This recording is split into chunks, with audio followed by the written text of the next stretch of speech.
tackling security and amidst calls for the decentralization of policing, a coalition of northern groups is criticizing the proposal, saying it will amount to an abdication of the federal government's responsibility to protect citizens. Addressing a news conference in Abuja, spokesman of the group, Mr. Abdulaziz Sulaiman, says many state governors will use the police to hunt their perceived political enemies and perpetrate the rigging of elections. The group also appeals to the federal government to urgently address the increasing cases of clashes between herdsmen and farmers, which is claiming innocent lives. We cannot realistically police a country the size of Nigeria centrally from Abuja. State police and other community policing methods are clearly the way to go. That was Vice President Professor Yemi Osinbajo advocating the establishment of state police at a security summit organized by the National Assembly. His position has been endorsed by state governors who highlighted the importance of such an idea. We have reiterated the position of the Vice President and the position of that the security summit that we held in August, that there's a need for the state police, and we can say it's only the answer. However, members of the coalition of the northern groups opposed the idea, insisting that it will be counterproductive. We vehemently reject recent calls for the establishment of state police, which obviously is a recipe for disaster. The state police is just a license for the state governors to formalize their militia and set them to hound opponents and assist in organizing sham elections. We also view it as a ploy by the federal government to abdicate its responsibilities, and thus must be resisted by all and sundry. The group is also concerned about the unresolved crisis between farmers and herdsmen, and they want the federal government to take a decisive action on it. We believe that there are underground forces that are driving these unrests and fueling tensions aimed at rendering large swathes of Nigeria ungovernable, concentrating in the north. We believe, and rightly so, that the unrests are being instigated by powerful interests across some states in order to achieve certain hidden objectives. Although the federal government is yet to make an official statement on the issue of state police, the coalition of northern groups call on the security agencies to be fully alive to their responsibilities. The federal government has inaugurated a 15-man committee to find solutions to the challenge of illegal migration and human trafficking in Nigeria. At the inauguration of the committee, the Minister of Interior, Lieutenant General Abdulrahman Dambazo, urged members of the committee to determine the reasons why many young Nigerians migrate illegally despite the risks involved. The committee, which is headed by the Comptroller General of Immigration, is expected to submit its report in the next 4 weeks. Arising from recent concerns about the numbers of young Nigerians involved in illegal migration from the country and the associated huge financial burden it poses on the government during repatriation, the Minister of Interior is inaugurating a 15-man committee to curb the trend.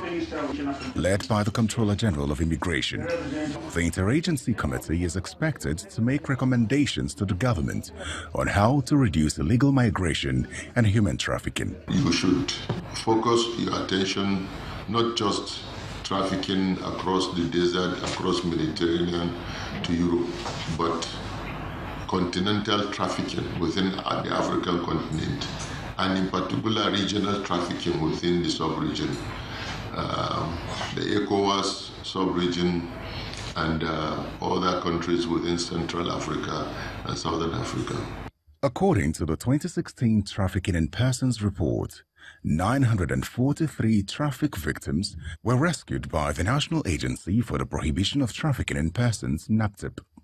429 of these were trafficked as commercial sex workers, while 514 were for forced labor. Hence, some members of the newly inaugurated committee stressed the need for a strong collaboration. If there's a collective effort by government of Nigeria to look at this issue as security issue, as a diplomatic issue, as a national issue, I think it will help this country. Meanwhile, the Bishop of Sokoto Diocese, Bishop Matthew Kuka, is leading a campaign against the rising trend of human trafficking in Nigeria.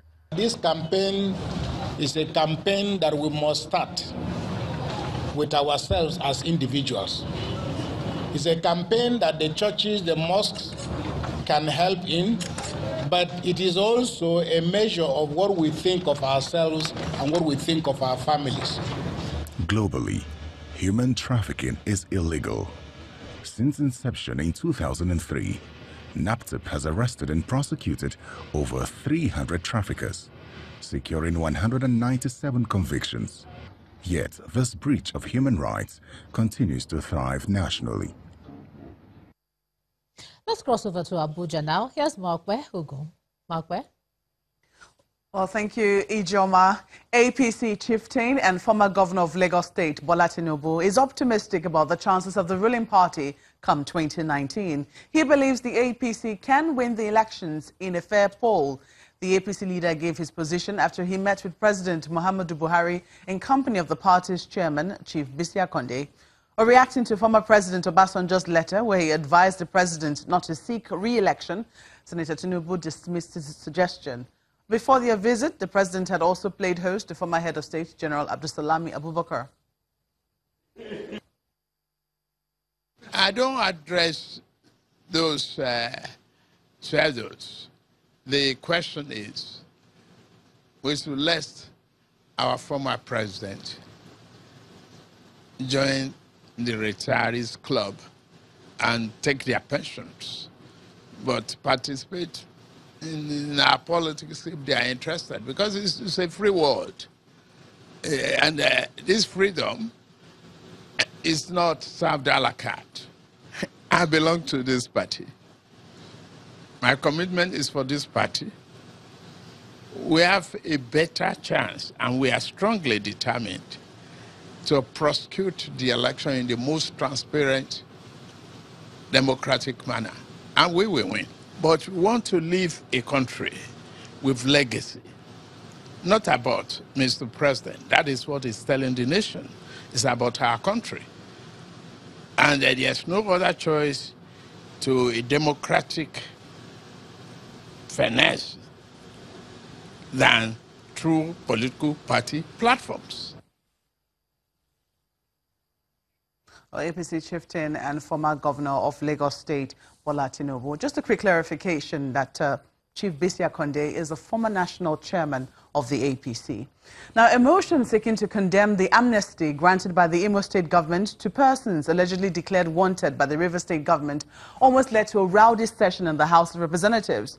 Lawmakers were sharply divided as a point of order prevented the motion from being taken as tempers flared. The Speaker, however, ruled that the matter be referred to a joint committee for clarification.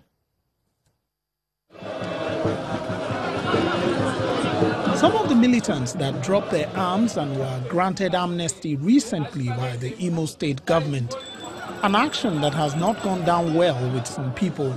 Sections 232 clearly states in the House of Representatives, a motion sponsored by 12 lawmakers from Rivers State calls on the House to condemn the action.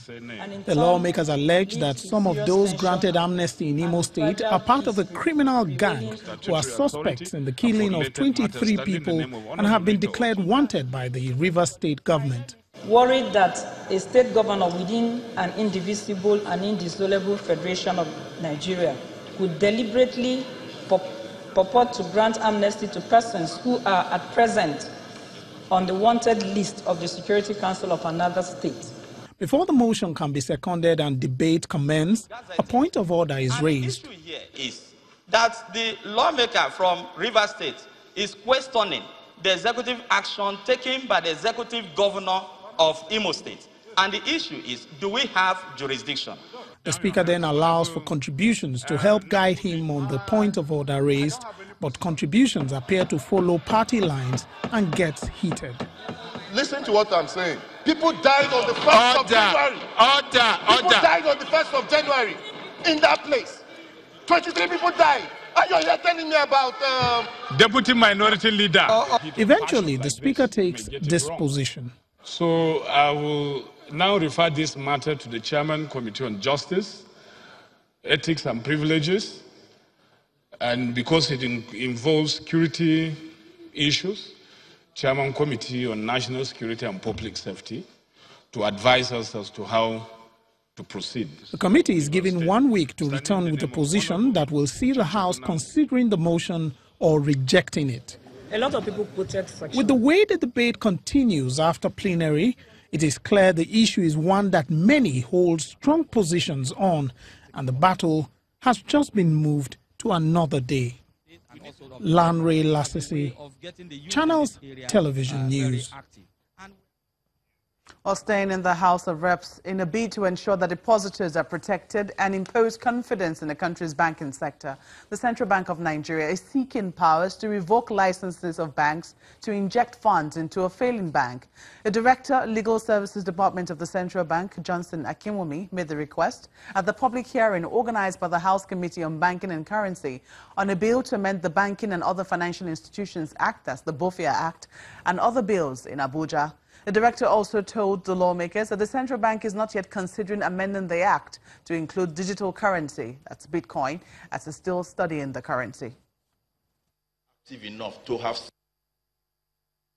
So we think that one way of addressing this problem really is to have power reserved for central bank to revoke a banking license whenever it deems fit.